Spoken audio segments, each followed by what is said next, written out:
Hello and welcome to the Baby Giants Investing Podcast.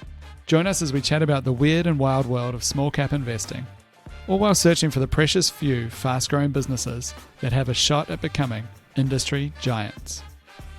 This podcast is for entertainment purposes only and should not be relied upon as the basis for investment decisions. Podcast guests and their clients may maintain positions in the securities discussed in this podcast. All right, we're live. All right, what are we chatting about this week, guys? We're in the swing of quarterly season. We'll get into some there's heaps more news. Stuff. Yep, heaps more news. And let's see what else we got. Question through on Archtis. I don't know if you guys have looked at that. We can come back to that a bit later. Any good news that you guys have seen? Yeah, well, I don't know if this is good news, but it's definitely interesting news. Shout out to Tim Branson, who pointed this out on Twitter. It's a nanobot which picks up a sperm by the tail and inseminates an egg with it. So it's sort of like... I actually saw this. Yeah, I think I saw that on Twitter or something. It's like pretty crazy, right? Just in terms of what engineering is kind of possible at those kinds of scale. So that's pretty cool. I'll put it in the good news camp, but also, potentially horrifying grey goo end of world scenario. Like most of our biotech stuff. Yep. There's some stuff we hadn't chatted about recently, which was a couple of Alzheimer's drugs got approved or have had some promising results, which I think is pretty good news. And donanemab was the latest one from Eli Lilly. Lecanemab or Leqembi had been one that approved a little while ago. Somewhat related, I talked quite a while ago on the pod about Cogstate, a company that we hold, which provides clinical trial testing for Alzheimer's research. But yeah, the direct benefit is the pharmaceutical companies. But I think hopefully the direct benefit is a lot of people that can slow the progression of Alzheimer's, which is a pretty terrible disease. So yeah. Bit of other stuff. That's really nice. For someone who's shown early symptoms for that horrid disease for so long, I'm pretty hopeful. Does it count if you had them from when you were 15? No, I just got like terrible cognition and memory. So, maybe it'll help. Nice. All right. Well, let's go into, we had have you guys covered Archtis? Do you have anything to say about that? We had a listener question I can read out. Otherwise we can cover read it out while I do a quick Google. We're going to do it live. This was from that dude on Twitter. Said, great podcast, fellas. Tune in weekly and love the small caps commentary. Would love to hear some thoughts on Archtis. Recently have signed a proof of concept to modernize the defense environment in Australia. Competes globally. Has a few smaller SaaS contracts of late. All of their deals in the last 18 months have been sole sourced. And he says, if you can squeeze a property rant in amongst the chat, that would be great too. So we totally can. He's like, let me answer your second question first. What about you, Claude? Are you familiar with this one at all? I realize that I have an obsession with software companies. Half my portfolio is software companies, and I end up looking at every single software company that has any revenue basically at some point or another. I remember Archtis because at one stage it was the smallest Australian listed software company with revenue, and what they essentially do is they have some software that allows for sort of the high security sharing of documents. So big customers for them in Australia are Department of Defence, Police, I think did a trial quite early. It's basically so that they can control and have high security of what people are accessing, what documents essentially. It doesn't seem like it's going to be the hugest market at the end of the day. So I think what I walked away from Archtis thinking is that, this is possibly an interesting little niche business. Now, it could be that the potential market size for this is much higher than I initially thought. For a long time, there was no real reason to think that there was a particularly high revenue potential with this because the revenue that they had has been so low. And even now, I think when I last looked at it, about half of their revenue was, software revenue, and the rest was sort of, I guess, other kind of revenue, more one-off in nature. And I think that put them on around sort of 3 million ARR or something like that. Now, that's coming off, effectively zero, so I'm not saying that's terrible. But looking at it at a glance, at the moment it's got, I think, a $31 million market cap, so it's on like 10 times recurring revenue. I think the forecast for this year, just to jump in, is 6 million in forecast FY23 revenue. Still 5x though, right? Yeah. So still 5 times, but of course that's your angle, right? Is the strong growth. And I think recently they had some positive news. In fact, we probably should have put it in small cap good news, which was that they announced a bigger contract with the Department of Defence, 4 million this time. Now, I'm not sure over what period that 4 million is, because that's the total contract value of 4 million for licenses, services to conduct a proof of concept to modernise the workplace environment. So I'm not sure what the annual recurring revenue associated with that is. I would say, it's probably a lot less than the total contract value. But at the same time, this is all sort of generally supportive of perhaps they are going to have really strong ARR growth, and perhaps the total addressable market is big enough for them to get scale. So it's not one I discard necessarily, but nor did it jump out at me as like, oh, this is a cheap one. But I think that also it's hard for me to ignore, I guess, the history of this stock. It got very, very, very hyped up and promoted. So it was a bit of a sort of pump and dump situation. There was a lot of people that I think were just being completely unreasonable in the way they were promoting this stock. And as I sort of just said, it's not obviously necessarily cheap. Like if you go around to every company and say, well, I'm just going to imagine you double your revenue, then a lot of stuff will look cheap.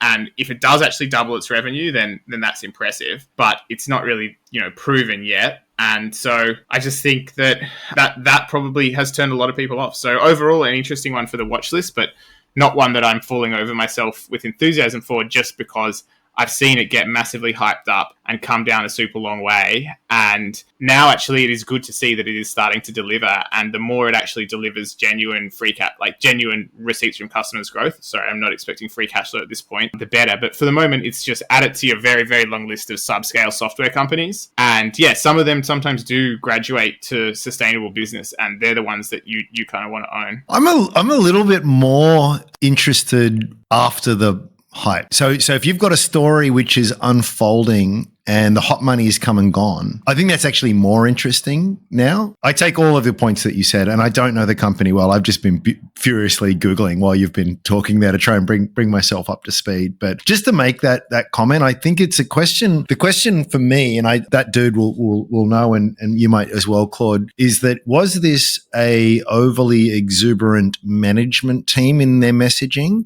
Or was this a IR person who got a little bit carried away? Or was it third-party actors who just like wanting, trying to fill their bags by pumping it on social media? I don't know the answer to that, but there's a sliding scale of importance to me. In other words, if this was something that, some people got super excited about on Hot Copper and the management team has been pretty level-headed, then I'll be more forgiving of that run up and run down again, particularly if and as it seems, the year-on-year revenue growth seems pretty strong. I mean, it's a tiny base. It's not in theory hard to sustain high single-digit growth for several years. And your point on the market opportunity and size is the right one. I'm going to answer your question though, because it's so good. And if I let you keep going, we'll forget what it was. You were asking about who was doing the pumping, and I think that's the perfect question. And obviously, off my cuff, I'm not like prepared, and haven't had time to have my family lawyers going over for defamation. So I'm not going to say too much. But all I will say is just to quote from a Financial Review article about Tyson ASX Wolf Schultz, share trader and financial influencer. The AFR said, Gorn is his Instagram account, which had 22,300 followers. It once posted images of such as a Ferrari or champagne. It once posted stories about shares such as technology company Archtis with his comment, I know for a fact that they currently have $15 million worth of contracts in the pipeline as of 2 weeks ago. Yes. That's an example of what was going on when the share price of this price was, of this company was really high. Now I feel sorry for the company. I don't know if I feel sorry for genuinely, most people wouldn't do it. But if I know for some people, if Matt was running a company on the ASX and some people started saying stuff like that, Matt would be out there being like, this is outrageous. He could not possibly know that scurrilous lie. We have not been giving insider information like this. I think a lot of people would be stomping that. I know people in my life, that would just, if they saw that said about them, they would be like, oh, hold up. Let's not let them get away with this. You know what I mean? And for all I know, the company did. Might not have even been on their radar though, right? Like some rando who's doing this possible. And what the hell? Okay. And then you kind of see it and maybe someone menu live whatever. I don't know. Possible. I'm being too generous here. Here's a good heuristic for anyone listening. You don't need me to point this out. If ever there is a financial quote unquote influencer and there's ever a picture of a sports car, just keep walking. That is all you need to know, right? Keep walking. Also, if it's crypto as well. Yeah, 100%. Yeah, 100%. When Lambo is the meme, right? All right, we got one more X from X.com. Sorry, Oh, we have to talk about that at some point. Like, wait, have you got to porn site? No, so Twitter is renamed to X, right? So it's just weirding me out. It's weirding me out even just looking at like the little icon. We have like 7 X, icons in our thing. It's like, oh god. For anyone not on Twitter, Elon Musk, the world's thereabouts richest person, randomly bought it and just randomly changed the name and just abandoned the old brand. No, he bought it. He bought it back in the turn of the century with in the PayPal era. Oh, he bought Twitter and just changed the name. Oh, okay. He apparently rebought X.com back in 2017 from PayPal. But, yeah. Anyway, he likes the letter X. He likes so it. It's just got rid of years of branding. And like incredible branding, right? It's like one of the most valuable assets on the balance sheet, I would argue. And he's gotten here's the theory, right? My theory, and I can't claim credit for this. I read this on X of all places, but I just resonated, which is he's going to be filing for bankruptcy pretty soon. So let's get the most valuable asset off the balance sheet. We'll sell it to a shell company, and then we'll buy it back when we're coming out of bankruptcy. It's like, you think Twitter's going to file for bankruptcy? X is, yeah. I think they're on track, right? Like something needs to change pretty fast, as I understand it. They are losing a lot of money, and their revenue's down 50%. Yeah.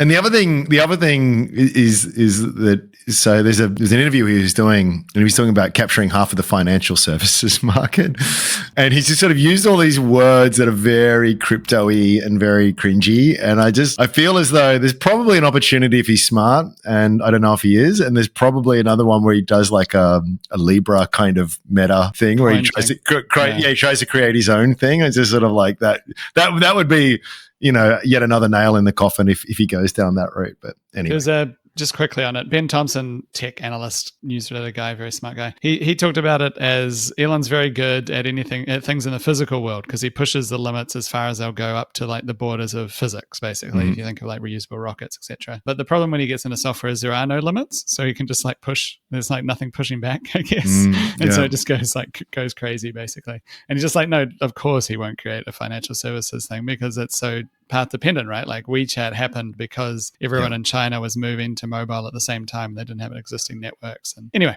wish him luck. I think it'll be pretty hard. It's almost as bad as Worldcoin, which is a whole other thing we should chat about at some point as well. So okay, well, let's chat Worldcoin. So I saw Worldcoin this week. So Sam Altman, founder of OpenAI, this is his thing. And it sounds like something out of a horror movie. It's so dystopian, dude. It's dystopian. It's an orb that you look into, and it captures an imprint of your eye, and then is used for your identity online. And the case I saw people making for it was because we're going to be so swarmed with AI agents online that you'll need to identify who's a real person, and so you'll use Worldcoin. Yeah. Yes, that's it. That's exactly it. So I'm going to give my retinal scan to an organization who promises with hand on heart that they will be very, respectful of that information. They're going to give everyone who does it, they're going to airdrop, to use the parlance of the industry, some Worldcoin. And it's going to basically bootstrap what's it called? A universal basic income, essentially, longer term. Because the robots are going to take all the jobs, and we need to sort of distinguish who's human or not. So that's why the orb. Saying this out loud, man, we're such in a simulation. Like if that's not like yet another. That's why you need to stare into the orb. Stare into the orb to get airdrops some like makeup money controlled by this organization, and it's really crazy, man. And it's sort of like I think it's really small minded, frankly. It's sort of like, well, why wouldn't we want AI agents transacting monetarily? I think they actually makes a whole bunch of sense. And if you need to coordinate globally armies and armies of AI bots, I think it makes a huge amount of sense to give them that agency and to let the miracle of economics do its thing. You welcome your AI overlords. I totally do. I dare say they'll be zapping sats to each other instead of Worldcoin. I'll just put it that way. There is actually a topic here that I think is relevant beyond Worldcoin, which is just AI agents swarming the internet, basically. Because the idea is none of the capture systems, the recapture, how you prove you're not a bot, those can all basically be defeated now by large language models. So what happens basically in 2 years? That's kind of the prediction is like in 2 years, it'll just be the open internet will just be swamped by AI generated content. Yeah. Bots, you can't distinguish them from real people. So what does that look like? What's Well, that's what I'm trying to get play? at, I guess. Like, yeah, what's the play? Yeah, There's actually a name for that. benefits It's, from that, like that world of just like a swarm. Yeah. So you're saying I'm going to be irrelevant? Okay, how do I profit from this? Yeah, pretty much. But I don't know. There will definitely be a lot of, I don't know what the answer is, but that's going to open up a big opportunity. It pumps the world full of noise, I think, is one angle on it. it's Kind of called like- Sorry, Matt. Go ahead. No, go on. It's called Sorry, I thought there was a bit of a lag. It's called the dead internet theory, and there's a Wikipedia article on it. Yeah, it's an online conspircy theory first posited on Reddit that asserts that the internet now consists almost entirely of bot activity and automatically generated content. It's kind of interesting, but it's exactly what you're getting at there. Yeah, so this is a conspiracy theory that it's already happened, I guess. And what I'm talking about is that it will happen in a few years, and they're saying these people think it's already happened. Okay. Yeah. Keep going. Sorry. No, well, that's the thing, right? It's kind of like you can argue about whether it has or it hasn't, but it's sort of like it's probably a spectrum, and we're probably moving closer to it because it's just very easy to generate content automatically and increasingly very good quality content very cheaply, almost for negligible costs. So it's probably another good argument as to why there should be some kind of cost mechanism that's embedded into these layers that sort of helps that if you add a cost let's to these things. Claude, we need to change the topic. I know where he's going with this now. I mean, hear me out. Hear me out, right? You managed to hold yourself back from the property rant. So you've got to I just feel as though if you want to solve it, you've got to put real world costs on I things. I just did a little. I want to test the idea, like how swamped is the internet with automated content, right? Because as you know, you used to do this. Yeah, I have like responsible for a large amount of automated content that's in existence in this world, and like years later. Like since I wrote that code, that was in 2018 or 2019. It's 2023. I just looked up a sentence that was from, one of those things, which is longer term investors wouldn't be so upset since they blah, blah, blah. And because I just happened to know that this is something that I like lazily didn't put many variations of. And when I search for that, I get 25,500 results. And, on the first page, all the results are from 2 days ago or whatever. So it's still just going, and it just goes forever. Like that thing will go forever and a day. You're never going to stop it. Back in those days, it created like over 40,000 articles a year. This one body of code, and that's basically just programmatic too. That's without even AI, really, right? That's there's no human is involved after we set up the system. Well, no human is involved. Like you can have a scheduler decide. You can say, oh, there's you kind of Google trends of a company, right? And then when you see that spike, you can have that to be the trigger of write an article about it. This has got nothing to do with AI. Like this is all using AI. The level of sophistication you can get to with AI is going to be really, really difficult for anyone to detect. So it'd be stuff like spam filters would all get overwhelmed. You'd have hundreds of spam emails that look like they're written by real people in your inbox each day, for instance. I think that might be a bit different because they can. It's not so easy to spam through the actual domain names that the email's coming from. Like they've got sender information. Yeah, although they could create accounts, right? They could create billions of Google accounts. Like in Google. Guys, I'm laying out the solution for you on a silver platter. You can laugh it off. Right? I realize. Okay, I'll let you go, Andrew. But before you say anything, I just want to say, like, we're getting like old. We're developing our like obsessions. Matt loves nuclear. You love Bitcoin, and I'm like obsessed with clean air ventilation, and it's like our hobby horses that we all obsess over. I'm not going to go into. I'm just saying, whatever coin it happens to be, there is something. There is putting. Give us a 1 minute. So you pay for it though. That's.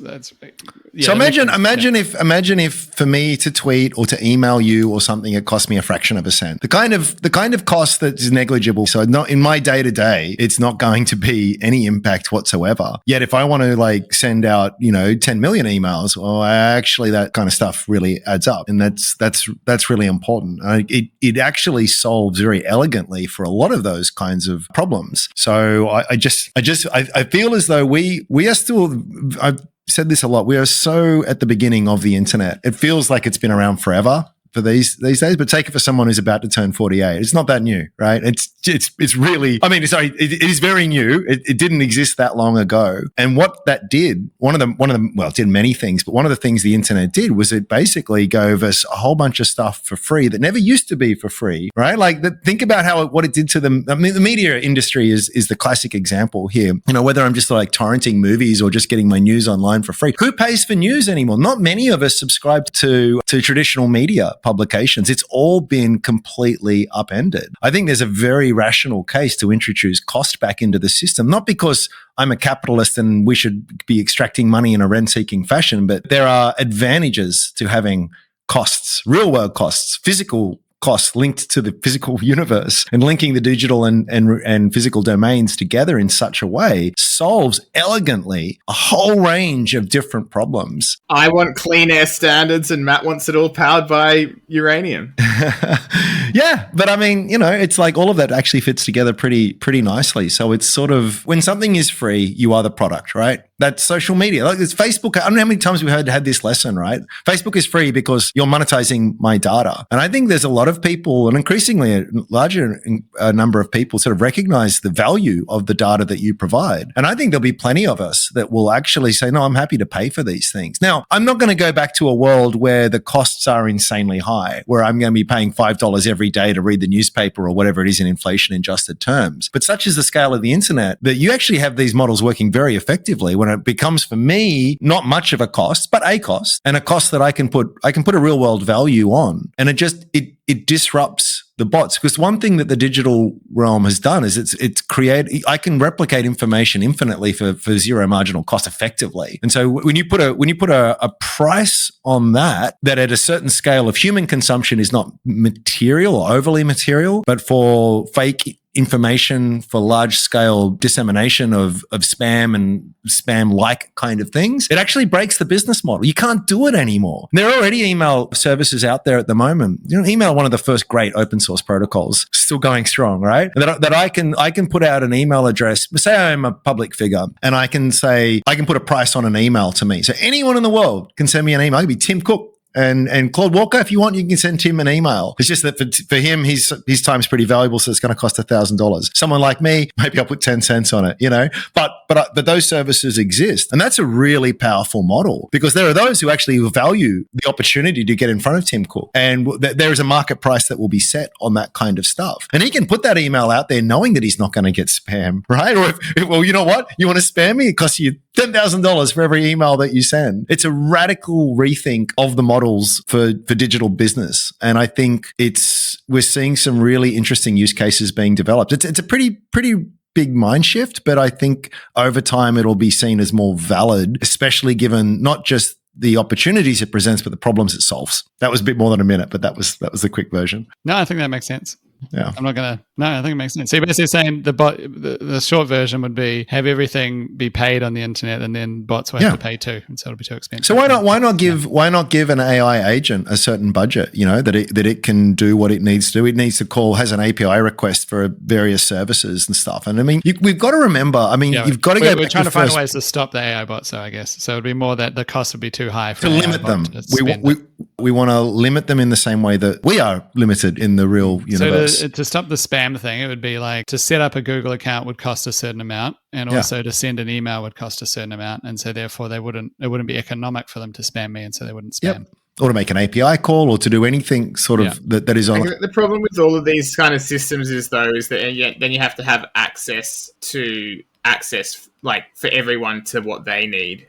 What do you mean? So if somebody wants to open a Gmail account but doesn't have access to whatever crypto, wallet or whatever, don't even mention that word, right? Think bigger, right? We can get into the nuance later. But at the end of if they don't have the requisite proof, then they can't do it. And yes, I understand that would be effective at stopping or at least applying a cost to fakes. Yeah. The problem still with that kind of system is that it creates a barrier that it's a different barrier, which is you need to get these cryptographic permission slips. You need to get those, and inevitably these markets then just become dominated by money. So your parents have a lot of money, you got a lot of permission scripts, or is it by birth? Like you were born into this society, like getting a Medicare card. you, sir, were born in New Zealand. Wrong island, mate. This is Australia. No free healthcare for you. Or, do we have a system? You know what I mean? Like, there's always an just sliding into other areas, but look, take a step back, right? So money is just information. What I'm saying is you still have to have, there's still a barrier where it's like you can and you can't, right? Okay, we're going to go into such a rabbit hole if we get into money. It is such a deep I think the point hole. you made is actually a good one, Andrew. So you basically have a cost for everything on the internet, and therefore AI agents now have a cost, and so that cuts the spam because everyone has to pay. And so if someone wants to send me 100 spam emails, that's going to cost them a certain amount of money. And so as long as I don't click them, it's not economic, and therefore you don't have this. I think that's a good idea too, mate. Nicely put, but don't forget that we also need a global coordination mechanism for what could virtually be an infinite number of different AI agents there. We want them to collaborate and coordinate. That's saying you want AI agents. So how do I coordinate? I mean, this is what humanity did 10,000 years ago. We figured out, this is why we're ruling the planet now, is because we figured out a way to communicate and collaborate at scale. And we did that because we invented money, right? And so if you want agents who are spun up by different actors for different reasons, for different motivations to work and collaborate and do that effectively at scale in the digital realm, you need an equivalent, right? You just do. And this just makes perfect. Otherwise, you really do have the dead internet theory, right? And this kind of solves for it. There's some people who tuned in for stock chat who are like, what on earth did I find myself listening to? Sorry, it's a bit of an obsession. Shall we talk about some stocks? Yeah, do you want to do some small cap good news? Yes. Let's get back into the regular segment. One day you guys will see it, and then we can have some really great convos. AVA, do you want to chat about AVA Risk Group, Angie? Yeah. So we actually chatted to Meningus, the new CEO today, Strawman actually, and they had their quarterly results out yesterday. We're recording this on the 26th of July. So I'm a shareholder, so just bear that in mind. I've been a shareholder for a while, and it's really not doing anything so far. But I thought I was pretty enthused after the call. Mal took over about 6 months ago. He's done a lot in terms of, I think he's turned over something like 2/3 of the staff in that time, really rejigged the business. The point that I thought there's a lot of points that he raised that were interesting, but one was that the technology here is largely developed. Development never stops with tech, but like it's really been fleshed out. It's out well and truly out of the lab here. And this is, to his point, this is now just a question of needing to execute. He's bulked up the sales team, rejigified how that sort of all kind of works, pull back on some products that are not gaining traction, combining the newly acquired Illuminate, GJD, and other segments all together. And I feel as though anyone who's run a business knows just how long it takes to sort of make things happen. 6 months is an extraordinary short amount of time. And I feel as though they've got a very, very interesting value proposition. I think they've got a really interesting opportunity ahead of them. This is a business that's doing sub 30 million in revenue at this point in time. By the way, it's a profitable business, right? So this is not something that's like trying to get to break even or anything like that. But they've put this target out there of 70 to 100 million in revenue in the next 3 years. We're talking 35% compound annual growth between then and now to sort of get there. So obviously the big question was like, how? And it was actually, I threw a whole bunch of, as is my want, softball questions at him. And he like really batted them back and gave very straightforward answers like, it's an incredibly low base that we're dealing with here. We're getting really good traction. That they are very, you look at the announcement list, there's hardly anything there. It's like, what's going on? He's like, I don't have to announce it. I'm not going to. They've clearly won a bunch of work in the last quarter. So they did about 30 million in new sales orders for the year, and a quarter of that was done in the last quarter. So I think there's absolutely seeing some traction there, which they need to demonstrate. And it's a very scalable business as well. And the CFO was on the call, and he sort of highlighted some more potential with that kind of stuff. So there's lots of ifs in this, but if they kind of get anywhere near that target, and if the business scales anywhere near like they think that it should be able to, I think the next 3 years is going to be very interesting. Yeah, so the top line definitely looks like it's on a good trajectory based on both the commentary that you were referring to and also just the results, the update that they put out. So the small cap good news was they put out their sales order intake numbers, which were, pretty solid, slightly down on the record quarter in Q3, but good. Got good growth across their three segments there. So that's the good news. But Andrew, not a lot of chat about the bottom line there in the announcement recently. Full year results are out in 3.5 weeks. 3.5 weeks. So we'll basically said just, we're going through the process now. It'll be done, but there will be a bottom line. The other thing that's a bit messy, again, with new teams sort of coming in, they had a divestment of a services division, very profitable exit, by the way. So, I mean, massive credit to the former operators there. But that muddies things. They had these license revenues from the Indian Ministry of Defense. Again, very profitable, very worthwhile thing, but it was one-off kind of stuff that it's just a messy business to analyze. And I think therein lies the opportunity here. Again, I'm prejudiced, all care, no responsibility. Do your own research. Please don't at me in 6 months' time when this thing goes to 3 cents. Okay, let me stress that. But I feel as though we've got a bit of a similar situation here with Ava, and they've got some, particularly their detect segment. I think is really interesting tech, really huge use cases. They really didn't get any traction on the Aura IQ product, but the Aura AI X platform, which that is a branch of, and the family of suite of products that is around that. And, this is fleshed out kind of stuff. And this is like, I feel as though that they are going to have at least an opportunity to start really getting out there in front of people, selling it much more effectively, winning a few elephant contracts. To date, there have been lots of small individually non-material contracts, but still lots of them. I'm being too enthusiastic here. I need to dial it back a bit for my own sake.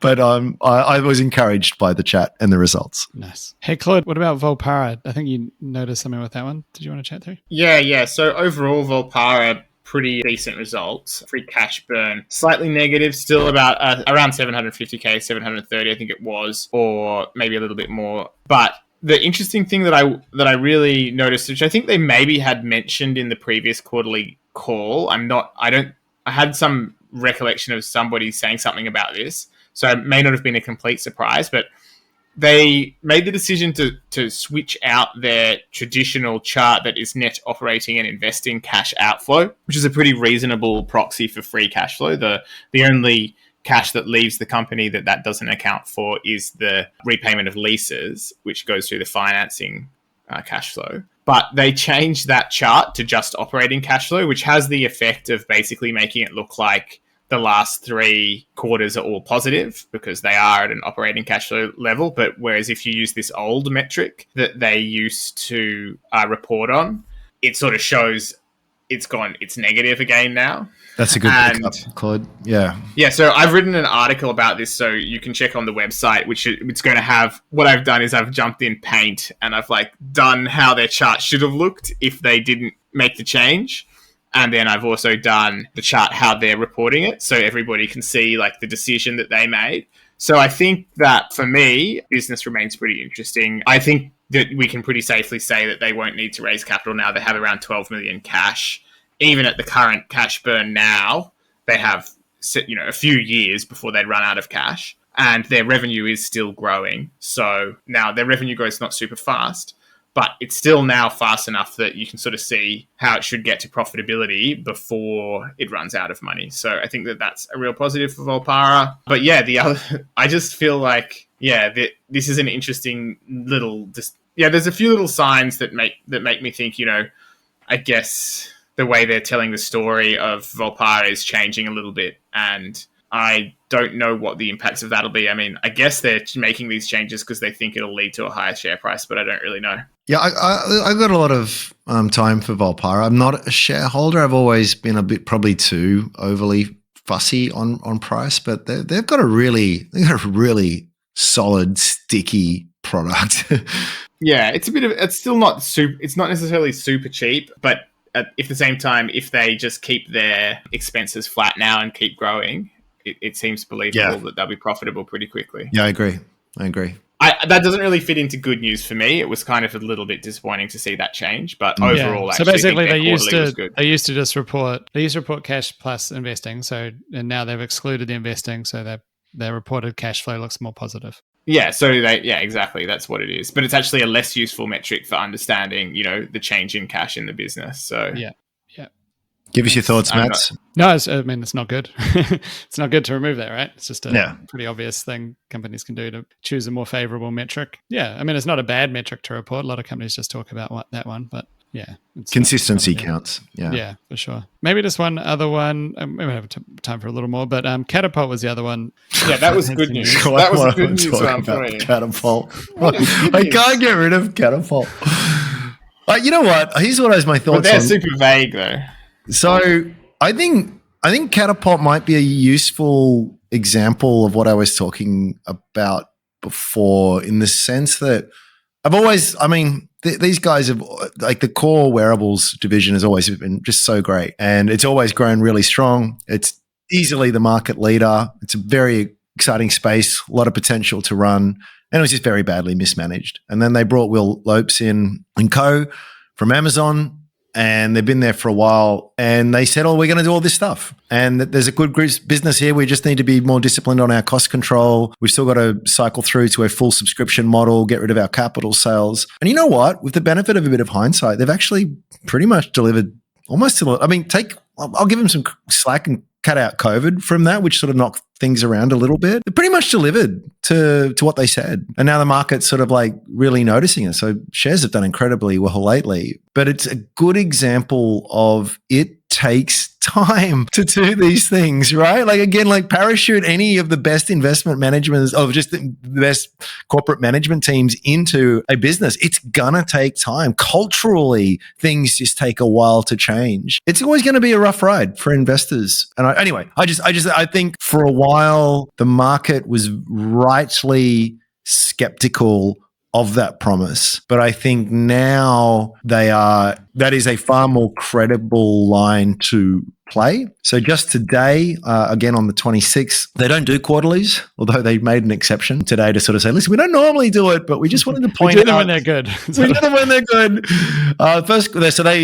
Their financial year ends in March. So they basically said ACV growth remains 20%, small writing in constant currency. So I assume not as good in real terms. Revenue growth exceeded 20%. So that's just so great. It is so great to see that in the face of relatively aggressive cost cutting. So I think a lot of companies have had good top line growth because they've just thrown everything at it.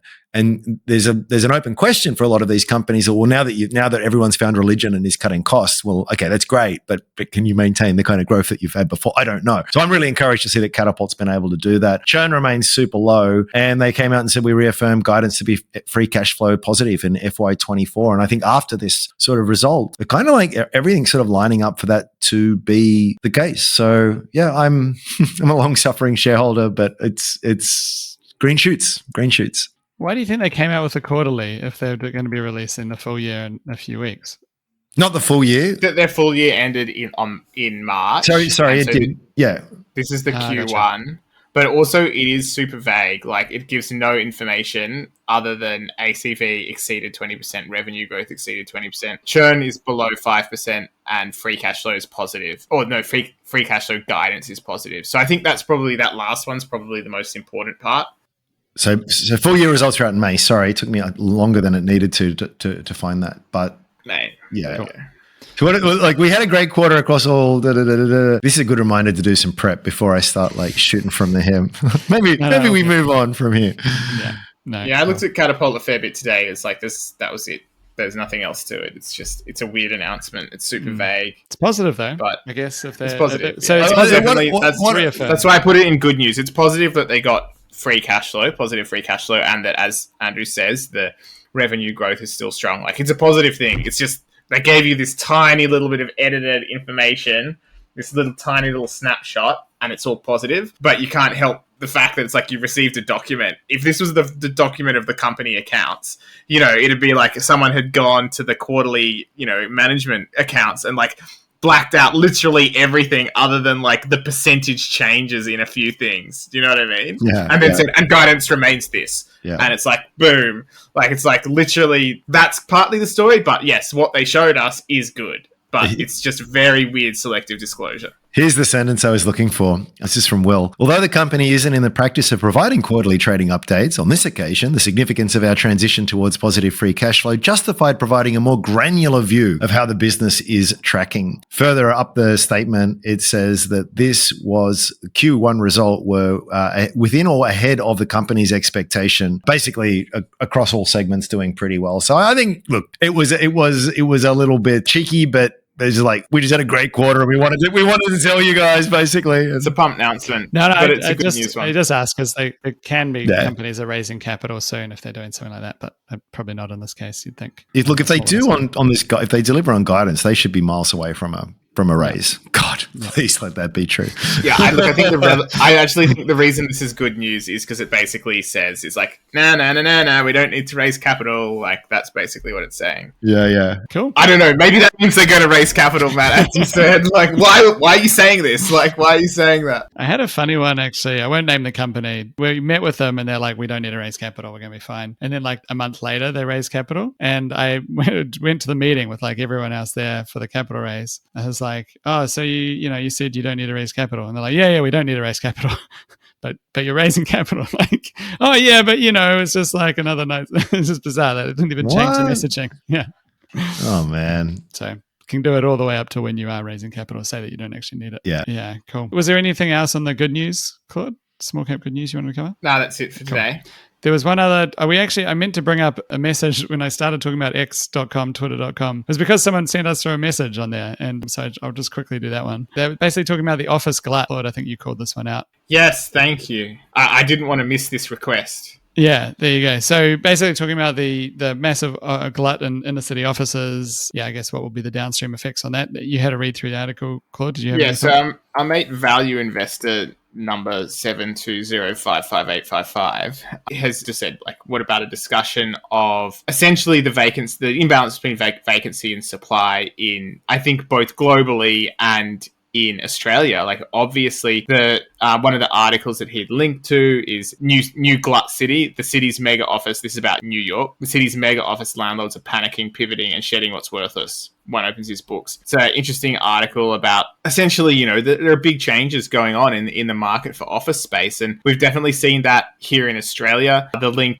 shared was basically supposedly a snapshot of office leasing at the moment in Sydney. And the data analyst basically said, Sydney's market is in a tenuous position due to limited tenant demand, downsizing in some industries, and of course, daily occupancy falling massively. Basically, 61% is the occupancy rate now. That's the average occupancy rate in Sydney of the offices. So that's about right. That is probably about what you would have guessed, I guess. Maybe I should have put it to you guys first. But obviously there's been a big reduction in how much time people are spending in the offices, in the order of around 50% of what used to be pre-COVID. It's less than that. But it's just in the order. It's a huge step change when what probably would have happened very gradually over the course of, who knows, 20, 30 years has happened suddenly, because the decision for people to move more to a work from home environment, or it's actually probably better to say remote working environment, because the reality is for people with kids, it is like likely to be work from home.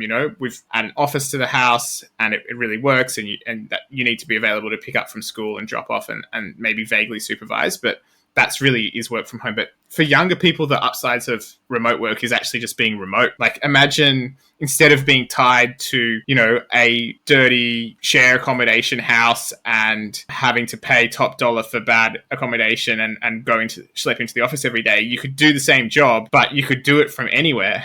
And that's the reality for an increasing number of people. So very much for younger people without kids, it's more probably about remote work than work from home. And this is just going to reduce.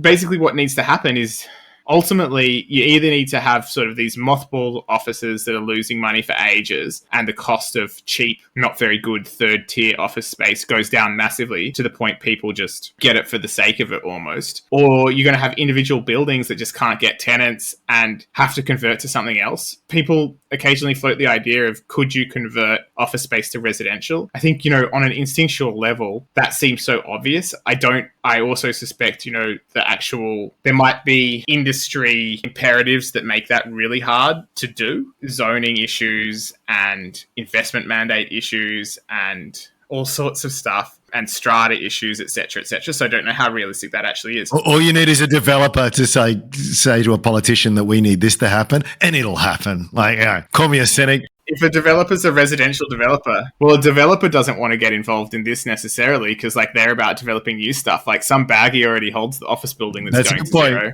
That's a good point. The developer's not going to get involved in that. So, I don't know. I thought I'd put it to you guys and see what you think. But what are, I think, for the sake of the podcast, what are the ramifications of this we need to think about on ASX stocks? And also, are there any little beneficiaries from this kind of change that that could this change give rise to any kind of interesting little investment theses? Oh man, it's a hard one. All for me, it's just I'm not afraid to put things in the too hard basket. I can see it going in multiple different directions. I just do not have strong conviction in any particular direction to bet money on it, although I do suspect it'll be challenging.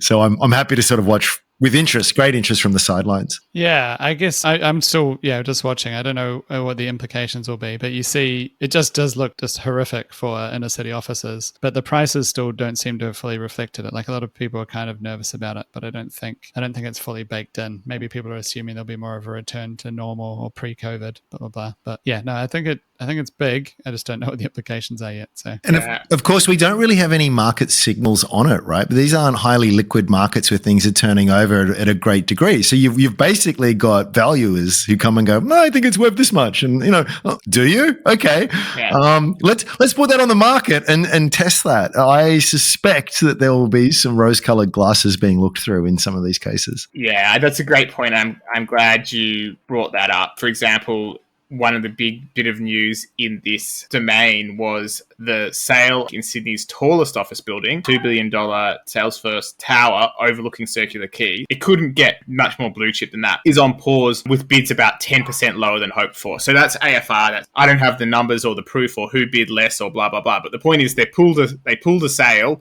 because reportedly the bids were 10% below what they'd wanted to see. So that's definitely suggesting that probably there's a lot of book values that are unrealistic. This same AFR article talks about, crunch time for lower valuations and pulls out a few examples of where, valuations have had to drop down. A major reset in values is underway. That was in June that they're saying. So I think, as you say, Andrew, because this market moves slowly, there's not big office tower sales on a regular basis. It moves very slowly. So to say it's underway in June, it started, you've had some falls, they're going down, they're 10% down here, they're 15% down there. I think, then the question is, all right, so what are the write-downs really when they get really marked down? I also, like you, Matt, I think it's ugly. It's an ugly space to be in.